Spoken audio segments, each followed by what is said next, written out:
ઓમ નમો નારાયણ। હું અરુણાબેન પી ગોસ્વામી સુરતથી તમારું સ્વાગત કરું છું અરુસ કિચનમાં। તો આજે આપણે બનાવશું આંબલીના કોલની ચટણી। તો એના સારું આપણે આ આંબલીનો કોલ આ રીતનો જે પાંદડા આવે એ લીધા છે ને આ રીતનો કોલ આવે એનો જે ફૂલ હોય છે એ લીધા છે આપણે। આમાં ખટાશ હોય છે સરસ। તો આ આપણે આ રીતની લીધી છે આટલી થોડીક, ને થોડાક લીલા ધાણા લીધા છે આપણે। એક લીંબુ લીધું છે નાનું, કેમ કે આમાં એટલી બધી ખટાશ નથી હોતી તો થોડુંક બેલેન્સ કરવા માટે। અને લસણ આપણે લીધું, અને એક મરચું લીધું, ને 2 ચમચી આપણે દાળ લીધી, જે આપણે દાળિયાની દાળ આવે ને ચટણીમાં આપણે વાપરતા હોય એ।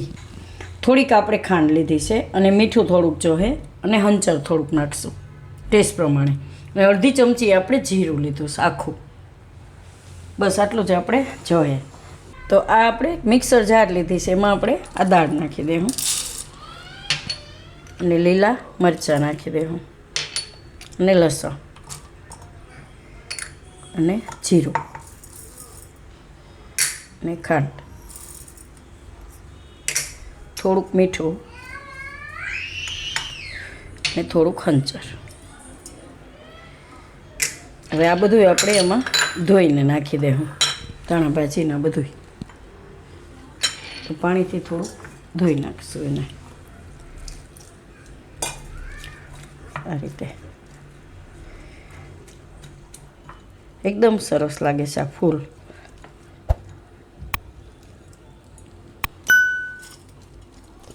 તો બધું આપણે એમાં નાખી દેવું।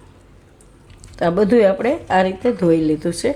ને આમાં એવું લાગે કે કોઈક જાડું ડાળખું છે તો જ એને કાઢવાનું, નહીં તો આને આપણે આમનામ પીસી નાખીએ આ રીતે। કોઈ એવું લાગે આવું ખાલી ડાળખું હોય તો કાઢી નાખવાનું એમ, બાકી આમનામ એને આપણે નાખી દેવું આમાં બધું આ રીતે। ખાલી ડાળખું હોય ને તો કાઢી નાખવાનું, બાકી એકદમ સરસ પીસાઈ જાય। હરખુંથી ધોવું પડે એને, કેમ કે ધૂળ ને એવું લાગેલું હોય તો એકદમ ચોખ્ખું થઈ જાય એમ।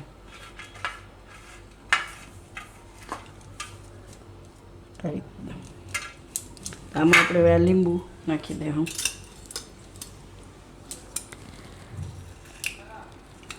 અને તમારે આમ લીંબુની જગ્યાએ આંબલીનો કાચરો એકાદો નાખવો હોય તો એ નાખી શકો, લીલી આંબલી જે આવે એ। અત્યારે ખાલી આમાં આ રીતનો આંબલી જ હતી મેં જ્યાંથી લીધી ને ત્યાં, એમાં આંબલીના કાચરા નહોતા, ખાલી ફૂલ ને આ જ હતું, એટલે મેં એ રીતે આમાં વાપર્યું છે। તો તમારે જે હોય આંબલી કાચરો તો લીલો નાખી શકો। આને આપણે હવે પીસી લેવું, તો જરૂર પડે તો થોડુંક પાણી નાખવાનું, બાકી આપણે આ બધું ધોયું છે એટલે વધારે જરૂર નહીં પડે। 1-2 ચમચી પાણી જરૂર પડે તો નાખવાનું। તો આને આપણે પીસી લેવું।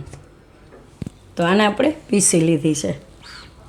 તો આમાં 2 થી 3 ચમચી જેટલું પાણી આપણે જરૂર પડીશ, કેમ કે દાળ હોય ને એટલે પાણી જરૂર પડે, બાકી ખાલી આંબલી હોય તો એટલું બધું પાણી તમારે જરૂર નહીં પડે એમ, કે દાળને પીસવામાં પાણી જોઈએ, લસણ છે એ બધું થોડુંક પાણી નાખવું પડે એમ। તો આ રીતની એકદમ સરસ પીસાઈ ગઈ છે, એકદમ ટેસ્ટી લાગે છે આ ચટણી। અને અમે ગામડામાં તો બહુ ખાતા આ ચટણી, કેમ કે ગામડામાં આંબલીના ઝાડ બહુ વધારે હોય છે। અહીંયા સિટીમાં તો આપણે ગોતવું પડે કે ક્યાં છે આંબલીનું ઝાડ એમ।